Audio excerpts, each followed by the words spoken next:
Perú el uso de la palabra.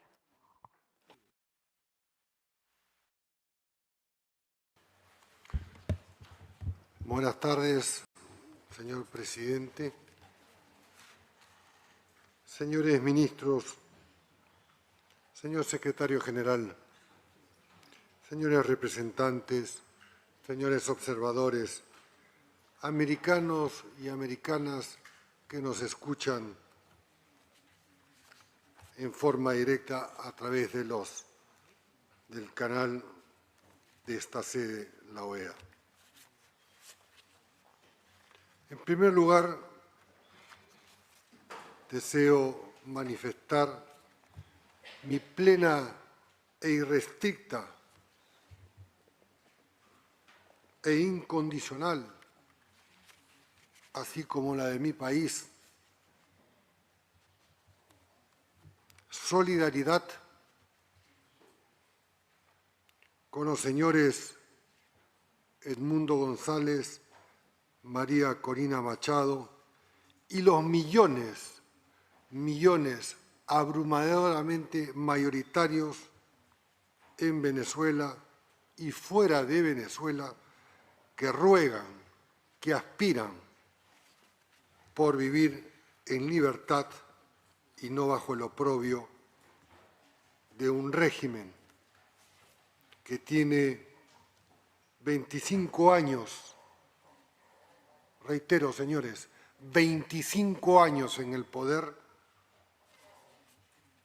y casi 15 años o 13 años el señor Maduro y una cúpula que lo acompaña. En segundo lugar, estamos y nos escuchan y somos responsables todos de lo que decimos, de lo que omitimos, de lo que callamos frente a nuestros conciudadanos y frente al público en general. Y por eso quiero explicar con detalle qué significa haber suprimido por falta de un voto el artículo 2b, y que a la letra dice: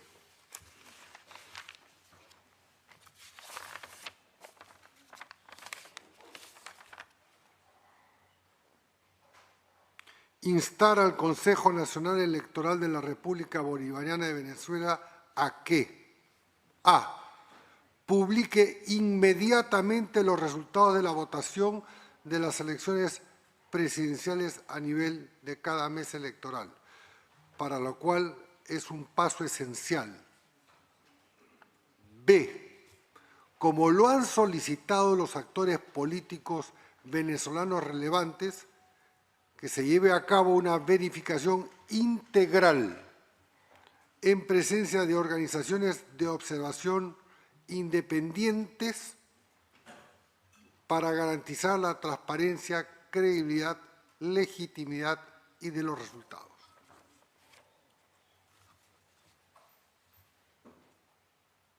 Han habido 17 votos a favor, no hemos alcanzado siquiera mayoría, 11 abstenciones y, si el cálculo no falla, 5 ausentes.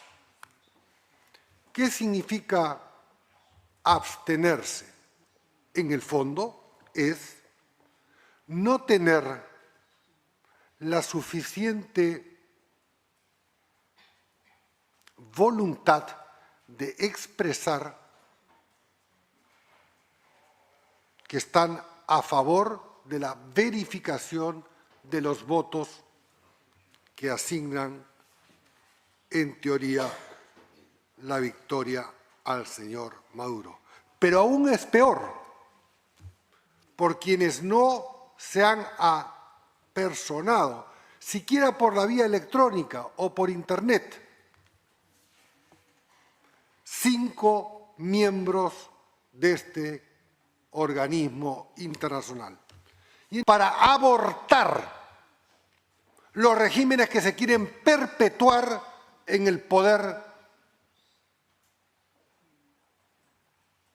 y en este caso, abusar de la brutalidad de la fuerza, persiguiendo, encarcelando, matando, amenazando, expulsando y demás.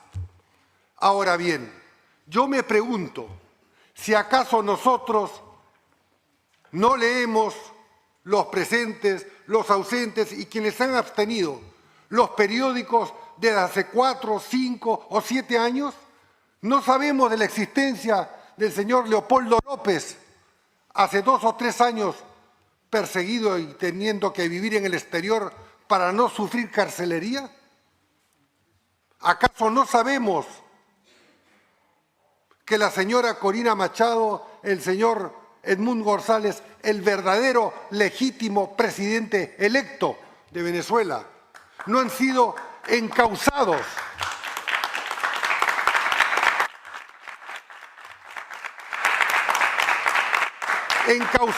por el fiscal del régimen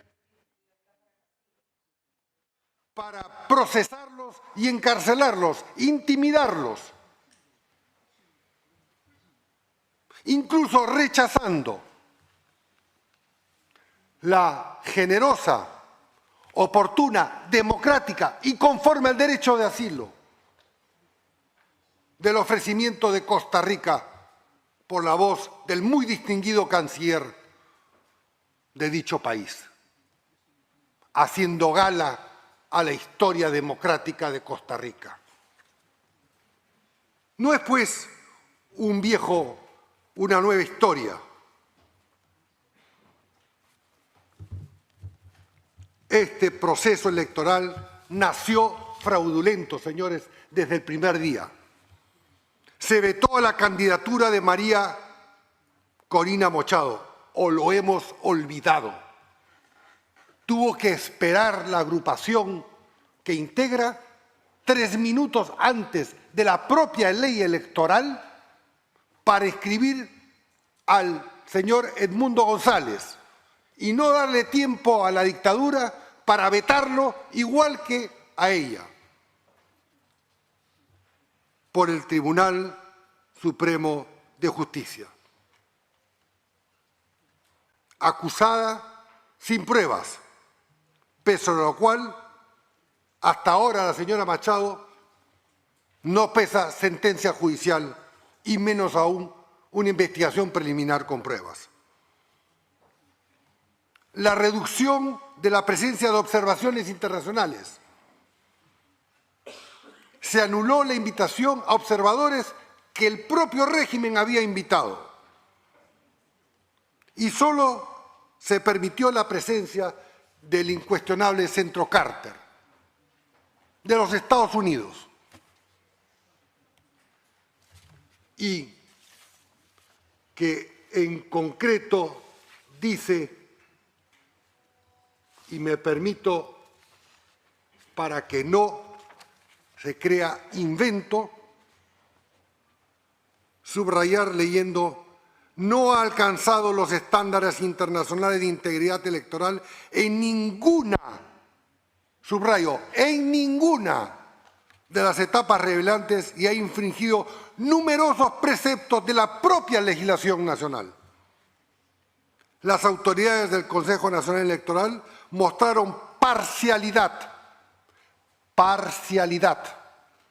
a favor del oficialismo y en contra de las candidaturas de la oposición. La campaña electoral se desarrolló con un notable desequilibrio a favor del gobierno en todos los cambios. La ciudadanía venezolana se movilizó pacíficamente el 28 para expresar sus preferencias. Sin embargo, el Centro Carter ha sido categórico en calificar este proceso indigno. Voy a leer 2 párrafos más. Este informe contiene un relato de ilegalidades, vicios y malas prácticas que se presentaron durante este proceso electoral en particular, pero que son reiterados en procesos eleccionarios recientes en Venezuela.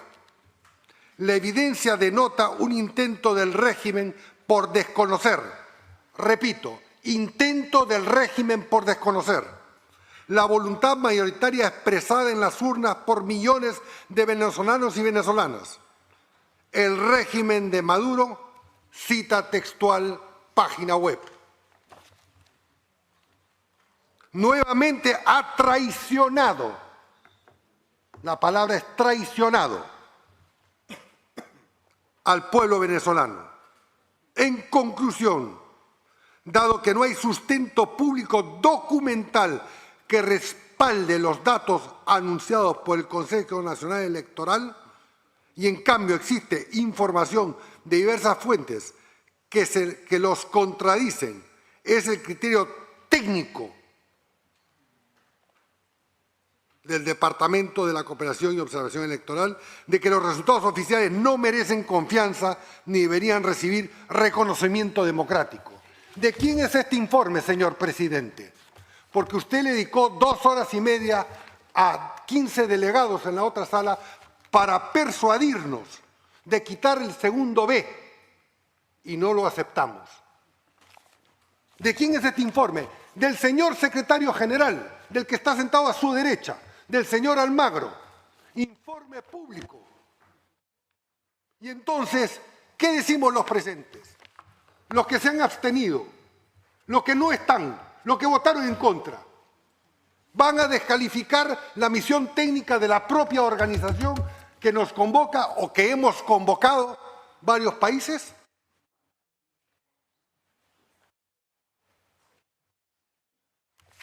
Me pregunto si esto es aceptable. El mundo entero y nuestros ciudadanos, quiero que lo sepan todos, reclaman y aspiraban una democracia libre.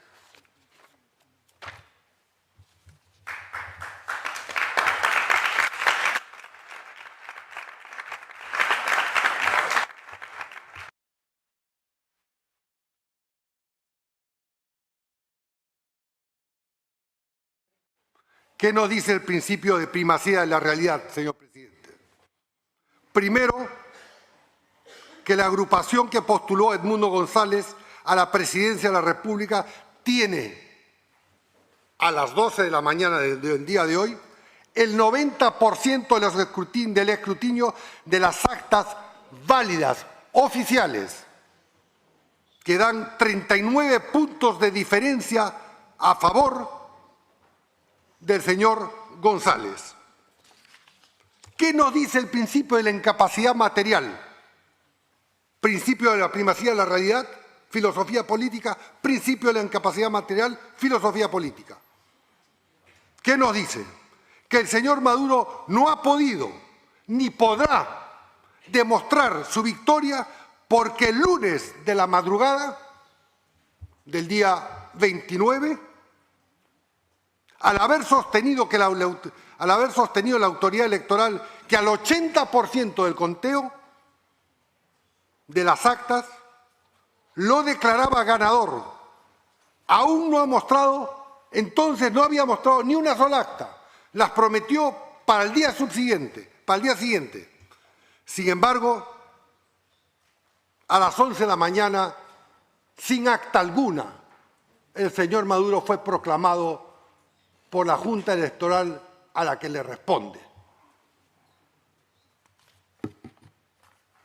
El candidato González ha ganado gracias a la gran participación popular y extraordinaria organización preventiva por todos estos antecedentes de la oposición, que pudo rescatar las actas originales, que están ahora todas, para que las veamos todas.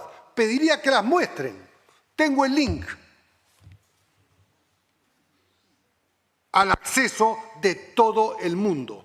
Actas oficiales, señores votantes.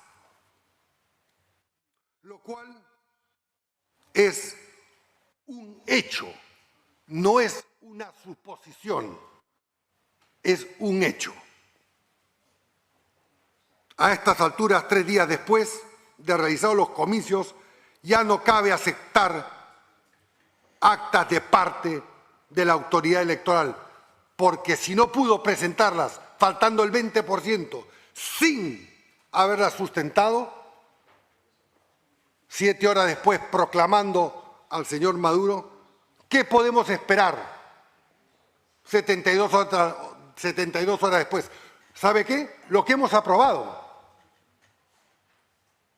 Mejor dicho, lo que han aprobado otros, no nosotros, no el Perú, ni 17 países comprometidos con la democracia. ¡Libertad para el presidente Castillo! ¡Libertad para el presidente Castillo! ¡Dina asesina! ¡Libertad para el presidente Castillo! ¿Cómo pueden hablar de democracia si tienen al presidente constitucional preso? La señora presidenta constitucional de mi país asumió conforme al proceso y a la Constitución peruana. Es más, voy a hacer esta aclaración, ya que el señor presidente no ha puesto orden conforme al reglamento.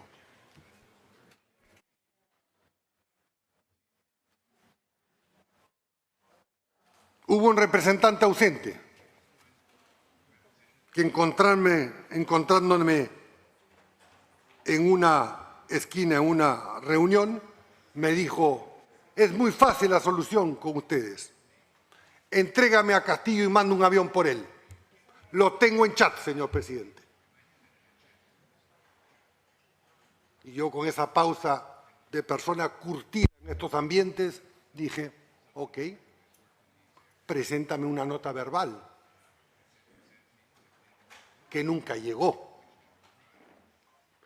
Y, dicho sea de paso, cuando se apresó al señor Castillo por violar flagrantemente la Constitución del Perú, pasó por todos los exámenes médicos legistas. Ni siquiera la esposa, la señora esposa del señor Castillo, dijo que se lo había rasguñado.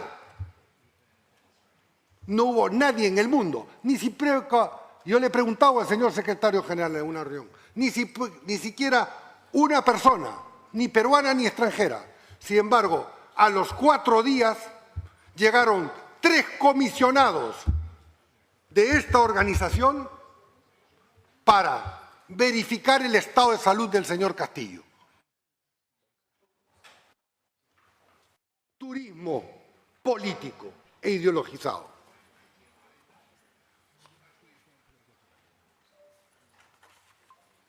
Tomaré como antecedente porque se dice que es intromisión, además de lo suscrito por todos nosotros en el Pacto de San José, en el Pacto de Bogotá y la Carta Democrática. La doctrina Tobar, proclamada por el canciller famoso y honorable del Ecuador, Carlos Tobar, en 1907, que exhortó en defensa de la legitimidad democrática latinoamericana para que los gobiernos de América Latina se abstuvieran de reconocer a los regímenes de facto surtidos de actos contrarios a la democracia y a la Constitución. Hace más de 100 años, no fundada la OEA, esta doctrina tuvo inmediata resonancia en los estados de Centroamérica e inclusive los principios de la doctrina Tobar fueron recogidos por el presidente de los Estados Unidos, Woodrow Wilson, y aplicados en los casos del gobierno de facto surgidos en México, con el general Victoriano Huerta, que derrocó al presidente Francisco Madero en 1913, y en Costa Rica, con el general Federico Tinoco en 1917. Por ende, señoras y señores,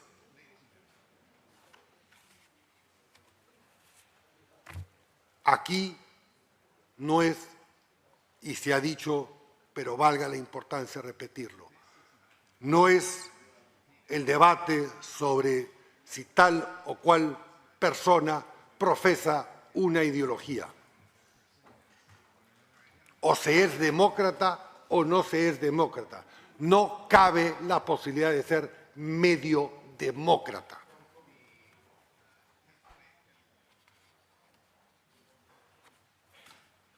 Terminando, señor presidente, independientemente de lo claudicante de lo que se rechazó, impidiendo el conteo, repito, las actas originales recogidas por la gente le otorgan una ventaja del 39%. Actas oficiales que le bastaría a la propia presidencia disponer que se verifique su autenticidad y se reparta a todas las delegaciones de esta organización. Por ende, esta no es una defensa ideológica, es de principio, señores. Son hechos comprobables, no son especulaciones. Termino diciendo que mi país, que además de muchos, a diferencia de los que votaron o se abstuvieron, acogemos a más de 1 millón de venezolanos en su primer exilio. Y según nuestra ley, tienen derecho a la educación pública, a la salud pública y demás, aún no estando plenamente con la condición migratoria, en situación de regular. Porque así de generoso es el pueblo peruano, nuestra Constitución y nuestras leyes, de las cuales nos enorgullecemos, porque la gran mayoría de los que han pisado y se han quedado en el Perú son trabajadores honrados, honestos. Sin embargo, con la medida arbitraria de cerrar la embajada y los servicios consulares, se les priva a sus propios connacionales venezolanos el derecho a obtener un pasaporte, un trámite, un salvoconducto, hacer un acto notarial, registrar un hijo como venezolano, el derecho a la nacionalidad, pacto de 1966 sobre los derechos políticos, civiles y sociales de los cuales todos somos parte. Entonces, esta es una jornada que nos debe, o mejor dicho, no me incluyo, ni incluyo a los 17 países,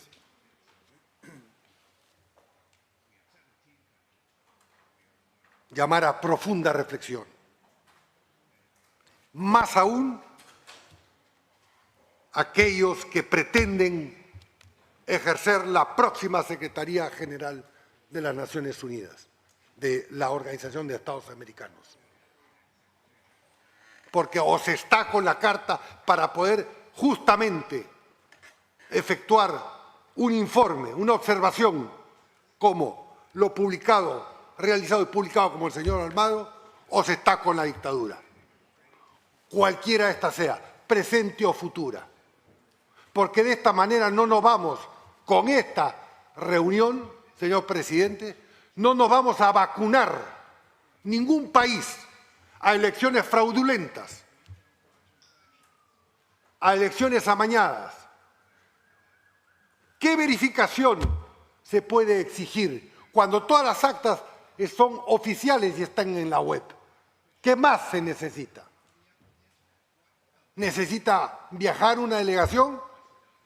Si ni siquiera han sido aceptados algunas personas o representantes de países,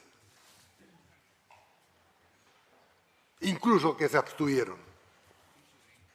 Entonces, lo que corresponde, porque a final de cuentas le estamos dando la razón a nuestros electores, a nuestros jóvenes, que no nos creen, a los políticos, a los diplomáticos, a los representantes. Ya están las encuestas. Nos repudian, en muchos casos, para decirlo con claridad, porque no somos coherentes. Decimos una cosa adentro, en petit comité, o según la audiencia, y venimos acá y nos abstenemos o votamos en contra. ¿De qué votamos en contra? De que sean verificadas. Ni siquiera se le quitó al párrafo al cual usted le dedicó, señor presidente, casi 2 horas para persuadirnos y no aceptamos una verificación. Entonces, ¿qué es lo que va a pasar mañana? ¿Qué es lo que va a pasar mañana? ¿Se va a aumentar la presión en la calle? ¿Van a haber más muertos? ¿Se va a interpretar políticamente como una victoria del régimen? Y de esos muertos, los 17 que votamos, no somos responsables. De esas persecuciones, del aumento de esas encarcelaciones y deportados, no somos responsables. Que cada uno, en su conciencia, asuma sus responsabilidades. Buenas tardes.